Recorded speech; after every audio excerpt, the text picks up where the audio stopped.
Dear students, today commerce class. ఇవాళ భాగస్వామ్య ప్రవేశంలో మీకు రెండో వీడియో నేను చేస్తున్నాను. ఇప్పుడు ఈ టెక్స్ట్ బుక్ నుంచే మీకు ఒక లెక్క చెప్తున్నానండి. ఇక్కడ ఏబిసి అనే ముగ్గురు భాగస్తులు ఉన్నారనమాట అండి.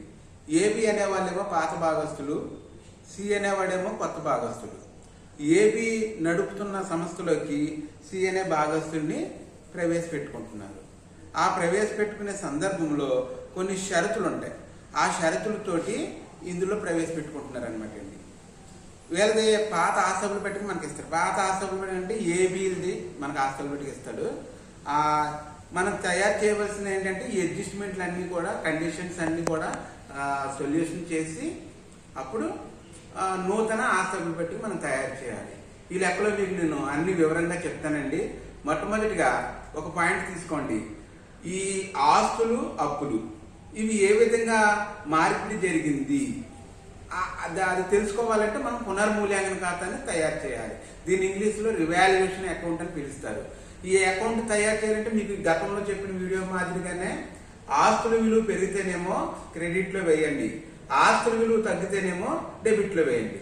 అలాగే అప్పుల విలువ తగ్గితేనేమో క్రెడిట్లో వేయండి, అప్పుల విలువ పెరిగితేనేమో డెబిట్ సైడ్ వేయాలి.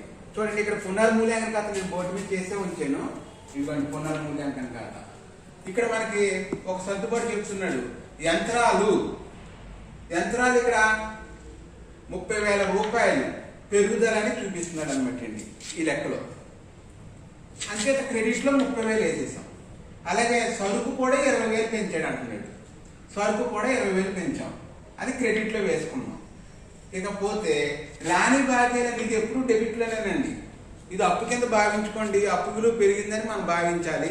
అప్పు విలువ పెరిగితే మనం డెబిట్లో వేయాలనే సూత్ర ప్రకారం రాని బాకీ నిధిని 10,000 మనకి ఇక్కడ లెక్కలో చూస్తున్నాడు. అమౌంట్ ఇచ్చేసాడండి, పర్సంటేజ్ ఇవ్వకుండా. అంచేత డెబిట్ సైడ్ 10,000 వేస్తాం. ఇప్పుడు క్రెడిట్ సైడ్ 30,000 20,000 కలిపి 50,000. ఈ 50,000 ఇటు సైడ్ వేసేసాను. ఈ 50,000 నుంచి 10,000 లెస్ చేయాలి, తీసేసేయాలి. తీసేస్తే మిగతా బ్యాలెన్స్ 40,000. ఈ 40,000 కూడా పాత భాగస్తుల యొక్క లాభం. ఈ పునర్మూల్యాంకన ఖాతా లాభం కానీ నష్టం కానీ చూపుతుందండి. సాధారణంగా కొత్త భాగస్తులు ప్రవేశించే సందర్భంలో పాత భాగస్తులకు లాభానికే చేసుకుంటారు కానీ నష్టానికి ఎట్టి పరిస్థితుల్లో చేసుకోరు. అందుచేత మీరు ఇది లాభమే వస్తుంది, అంటే క్రెడిట్ నిలవే చూపుతుంది. ఈ 40,000 లాభం అండి. అయితే ఈ 40,000ను వాళ్ళిద్దరికి పంచుకోవాలి. ఏబీలు ఇద్దరు కూడా పంచుకోవాలి. ఎలా పంచుకోవాలి అంటే లెక్కలు మనం చెప్తున్నాడు 5:3 అన్నాడు. అంటే 8 వాటాలు అనుకోండి. 8 వాటాల్లో ఏ ఏమో 5 వాటాలు, బి ఏమో 3 వాటాలు. అంటే ఇప్పుడు ఈ 40,000ని 8 భాగాలు చేయాలి. అంటే 5 ఎందుకు ఎంత అండి? 40. అంటే ఒక్కొక్క వాటాకి 5,000 రూపాయలు చొప్పున మనకి వస్తుందండి ఆన్సర్.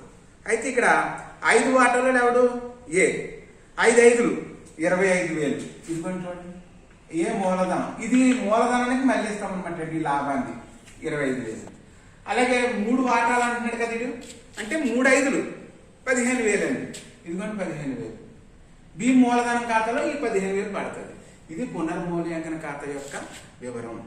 రెండోది వచ్చేప్పటికి నెక్స్ట్ స్టెప్ ఏంటంటే భాగస్తుల మూలధనం ఖాతాలు. ఈ భాగస్తుల మూలధనం ఖాతాలు మనం తయారు చేయాలంటే ముగ్గురిని కలిపి ఒకే అకౌంట్లో మనం చూపించవచ్చండి.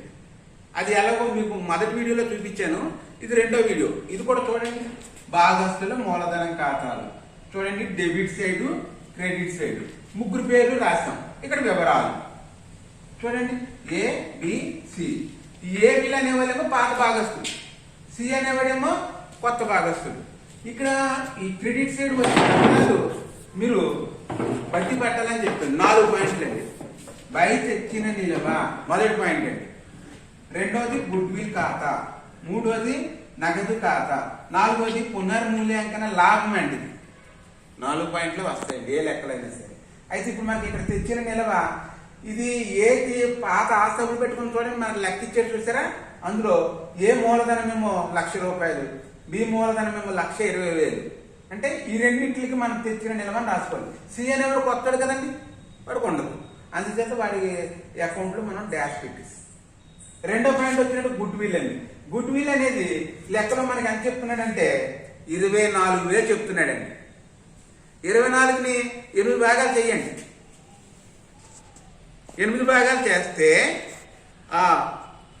ఒక 5 భాగాలేమో ఏకండి, బీకేమో 3 భాగాలు, 3,000 వస్తుంది. చూడండి, 3 ఎనిమిదిలు 24, ఒక్కొక్క వాటాకి ఎంతండి 3,000. అయితే ఇక్కడ 5 వాటాలు కలవడిది 5 × 3, 3 5 15,000, ఇదిగోండి 15,000 చూడండి. అలాగే బీకేమో 3 వాటాలు కదండి, 3 3 9,000. మరి సి అనేవాడికి వస్తుంది అంటే సి అనేవాడే పట్టుకొచ్చి వీళ్ళకి ఇచ్చేటండి. ఈ గుడ్ విల్ అనేది ఏంటంటే గిఫ్ట్ అనమాట. పాత భాగస్తులకి వీడు కొత్త భాగస్తులు ప్రవేశించే సందర్భంలో ఇచ్చే గిఫ్ట్ అనమాట. వాళ్ళ శ్రమ, ఎప్పటి నుంచో వాళ్ళు పనిచేస్తున్నారు, దాన్ని డెవలప్ చేసుకుంటూ వెళ్తున్నారు. అందుచేత వీడు ఇప్పుడు వచ్చినందుకు గాను, వీడిని ప్రవేశపెట్టుకున్నందుకు గాను వాడికి ఇచ్చే ఈ గిఫ్ట్ని నగదు రూపంలో ఇస్తున్నాడు. అది 24,000.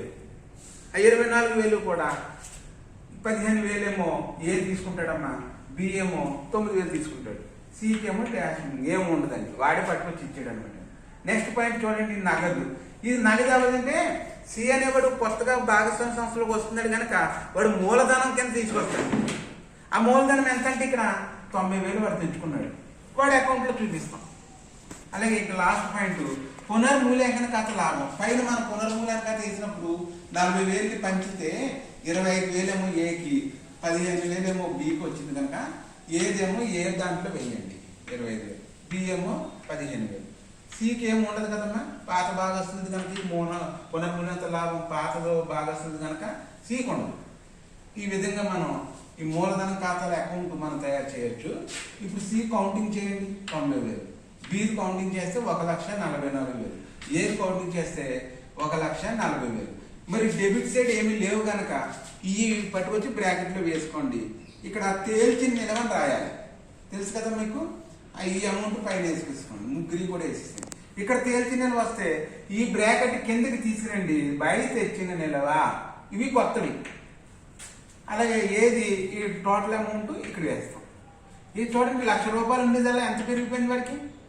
ఈ నూతన భాగస్తులు ప్రవేశించే సందర్భంలో వాడు మూలధనం చూసారా ఎలా చేంజ్ అయిందో. 1,00,000 రూపాయలు ఉండాలండి, కానీ ఎంత పెరిగింది, 1,40,000 పెరిగింది, 40,000 పెరిగిందండి. ఈడు చూడండి, బీది 1,20,000 ఉండాలి, 1,44,000 ఉంది.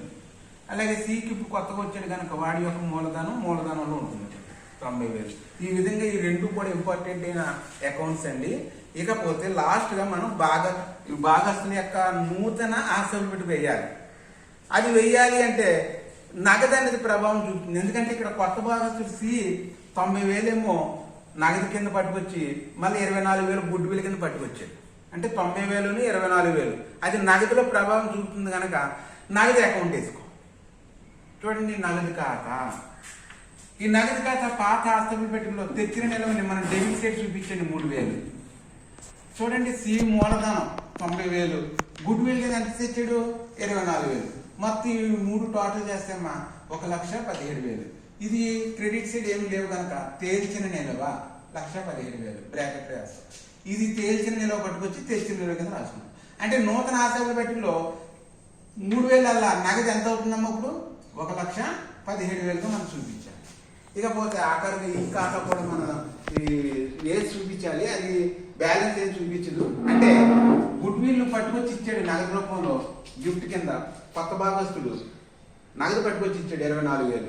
ఆ 24,000 ఇద్దరు పనిచేసుకున్నారుగా, అంచేత ఈక్వల్ ఇవ్వాలి. చూడండి, వీడిదేమో 15,000, వీడిదేమో 9,000, టోటల్ చేస్తే 24,000, ఇది 24. అంటే గుడ్ విల్ అనేది కంటికి కనిపించదండి ఇక్కడ నూతన ఆస్తుల పెట్టులో. సరే, ఇక ఆఖరిగా ఫైనల్గా ఆస్తి అప్పుల పట్టిక. ఈ ఆస్తి అప్పుల పట్టిక టాలీ అవుతే మనం చేసిన లెక్క కరెక్ట్. టాలీ అవ్వకపోతే కంగారు పడకండి, మళ్ళీ పునర్మూల్యాంకన ఖాతా అలాగే భాగస్తుల మూలధనం ఖాతా ఈ రెండు మనం ఒకసారి అడ్జస్ట్మెంట్ చేస్తే ఖచ్చితంగా టాలీ అవుతుంది. ఇప్పుడు ఇది టాలీ అయ్యినాకనే మీకు నేను చెప్తున్నా, చేత చూడండి. పాత ఆస్తులు పెట్టుకు అంటే మనకి కోచులు ఇచ్చిన ఆస్తులు పెట్టి దగ్గర పెట్టుకోండి. ఆ చేంజ్ అవని అమౌంట్లు తీసుకోండి, చేంజ్ అవని ఏమో యాజిటీగా తీసుకోండి. మొట్టమొదటిగా నగదు, చేతిలో నగదు 1,17,000 అంటే ఇది వేసుకోవాలి. 3,000 వేయకండి, నెక్స్ట్ యంత్రాలు 1,20,000 ఉంది. మరి పెరుగుదల 30,000 ఉంది కదా, ఇక్కడ పునర్మూల్యాన ఖాతాలో క్రెడిట్లు వేసాం కదండి. ఆ విధంగా 1,50,000. అలాగే సరుకు కూడా 20,000 పెంచాడు, అందుకని 1,00,000. ఆ తర్వాత రుణగ్రస్తులు 70,000. ఈ 10,000 రాని బాకీల నిధులు చూసారు, ఇక్కడ పునర్మూల్యాన ఖాతాలో 10,000 ఉంది కదండి. ఈ 10,000 రాని బాకీల నిధిని రుణగ్రస్తుల్లో నుంచి తగ్గించాలి. అది మీకు ఫస్ట్ ఇయర్లో కూడా అలవాటే, ఇప్పుడు కూడా అలాగే చేయాలండి. రుణగ్రస్తులు 70,000 ఇచ్చాడు, రాని బాకీల నిధి 10,000 తగ్గించి 60,000 చూపించాడు. ఇక ఫైనల్ గా బ్యాంకులో నాకు ఉన్నట్టు వేసుకోండి. ఇక్కడ ఇదేం ప్రభావం అలా 7,000కి 7,000 వేసేసాం. నగదే ప్రభావం అయింది, అది 1,17,000. ఇది టోటల్ చేస్తే 4,34,000. అలాగే ఇప్పుడు అప్పుల వైపు కూడా చూడండి అమ్మా. వివిధ రుణదాతలు ఉన్నట్టుగా వేసుకున్నాం, ఇదిగో 30,000. తర్వాత చెల్లింపు బిల్లులు 30,000. ఓకే, మూలధనాలు మారిపోయింది. ఎందుకంటే ఇక్కడ ఖాతాలో మూలధన ఖాతాలో ఏదేమో 1,00,000 రూపాయలు ఉంది, బీదేమో 1,20,000 ఉంది. కానీ మన అకౌంట్ తయారు చేసిన తర్వాత ఎంత మారింది? 1,40,000, 1,44,000. ఈ అమౌంట్ తీసుకోవాలి. చూడండి, 1,40,000, 1,44,000. సి కొత్తోడు కదండి, 90,000. మొత్తం 3 టోటల్ చేసి ఇక్కడ వేసాను, 3,74,000. ఇప్పుడు ఈ 3 అమౌంట్లు కూడితే 4,34,000. ఈ విధంగా మీకు ఆసక్తి బట్టి టాలీ అవుతుంది. మీరు 1-2 సార్లు ఈ వీడియో చూడండి, నేర్చుకోవడానికి ప్రయత్నం చేయండి. ఏదైనా డౌట్స్ ఉంటే మాత్రం నాకు మెసేజ్ రూపంలో కానీ కాల్ కానీ చేయండి. Thank you.